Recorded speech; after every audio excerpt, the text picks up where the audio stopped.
Hello friend, स्वागत है आपका एक बार फिर से मेरे यूट्यूब चैनल कहानियों का सफ़र में। आज मैं आपके लिए एक नई कहानी लेकर आई हूँ, लेकिन उससे पहले अगर अभी तक आपने मेरे चैनल को सब्सक्राइब नहीं किया है तो प्लीज़ मेरे चैनल को सब्सक्राइब कीजिए और साथ ही बेल बटन को प्रेस कीजिए ताकि मेरी आने वाली कहानी आप तक आसानी से पहुँच सके। तो चलिए फ्रेंड, शुरू करते हैं हम आज की नई कहानी। बहुत समय पहले की बात है। एक प्रसिद्ध ऋषि गुरुकुल में बालकों को शिक्षा प्रदान किया करते थे। उनके गुरुकुल में अनेक राज्यों के राजकुमारों के साथ साथ साधारण परिवारों के बालक भी शिक्षा प्राप्त करते थे। उस दिन वर्षों से शिक्षा प्राप्त कर रहे शिष्यों की शिक्षा पूर्ण हो रही थी और सभी शिष्य बड़े ही उत्साह से अपने अपने घर लौटने की तैयारी में थे। सभी शिष्यों के वापस जाने के पूर्व ऋषिवर ने सभी शिष्यों को अपने पास बुलाया। सभी शिष्य उनके समक्ष आकर एकत्रित हो गए। ऋषिवर सभी शिष्यों को संबोधित करते हुए बोले, प्रिय शिष्यों, आज आप सबका इस गुरुकुल में अंतिम दिन है। मेरी इच्छा है कि यहाँ से वापस जाने से पूर्व आप सब एक दौड़ में सम्मिलित हों। यह एक बाधा दौड़ है जिसमें आपको विभिन्न प्रकार की बाधाओं का सामना करना होगा। आपको कहीं कूदना होगा तो कहीं पानी में दौड़ना होगा। सारी बाधाओं को पार करने के उपरांत अंत में आपको एक अंधेरी सुरंग मिलेगी जो आप सबकी अंतिम बाधा होगी। उस सुरंग को पार करने के उपरांत ही आपकी दौड़ पूर्ण होगी। तो क्या आप सब इस दौड़ में सम्मिलित होने के लिए तैयार हैं? तब सभी शिष्य एक स्वर में बोले, जी गुरुवर, हम सब तैयार हैं।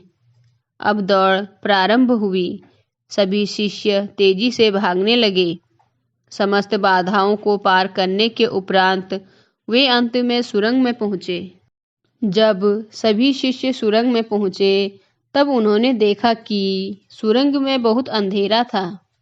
जब शिष्यों ने सुरंग में भागना प्रारंभ किया तो पाया कि उसमें जगह जगह नुकीले पत्थर पड़े हुए हैं और वे पत्थर उनके पांव में चुभने लगे और उन्हें असहनीय पीड़ा होने लगी। लेकिन जैसे तैसे दौड़ समाप्त कर वे सब वापस ऋषिवर के समक्ष एकत्रित हो गए। ऋषिवर ने उनसे प्रश्न किया, शिष्यों, आप सब में से कुछ लोगों ने दौड़ पूरी करने में अधिक समय लिया और कुछ ने कम। भला ऐसा क्यों?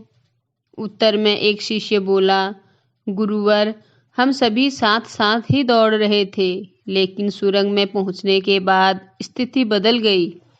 कुछ लोग दूसरों को धक्का देकर आगे निकलने में लगे हुए थे तो कुछ लोग संभल संभल कर आगे बढ़ रहे थे। कुछ तो ऐसे भी थे जो मार्ग में पड़े पत्थरों को उठाकर अपनी जेब में रख रहे थे ताकि बाद में आने वालों को कोई पीड़ा न सहनी पड़े। इसलिए सबने अलग अलग समय पर दौड़ पूरी की।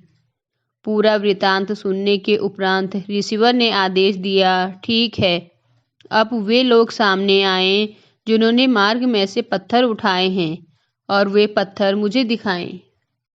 आदेश सुनने के बाद कुछ शिष्य सामने आए और अपनी जेबों से पत्थर निकालने लगे, लेकिन उन्होंने देखा कि जिसे वे पत्थर समझ रहे थे वास्तव में वे एक बहुमूल्य हीरे थे।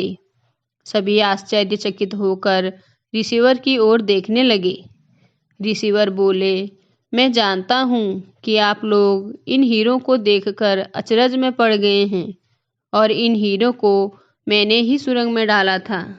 ये हीरे उन शिष्यों को मेरा पुरस्कार है जिन्होंने दूसरों के बारे में सोचा।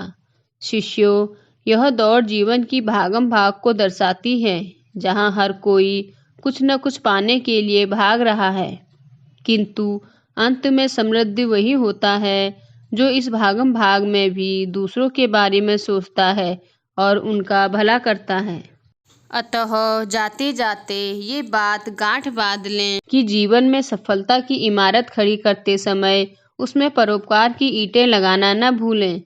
अंततः वही आपकी सबसे अनमोल जमा पूंजी होगी। तो फ्रेंड्स, कैसी लगी आपको आज की कहानी मुझे कमेंट करके ज़रूर बताना। और हम मिलते हैं कल एक नई कहानी के साथ। धन्यवाद।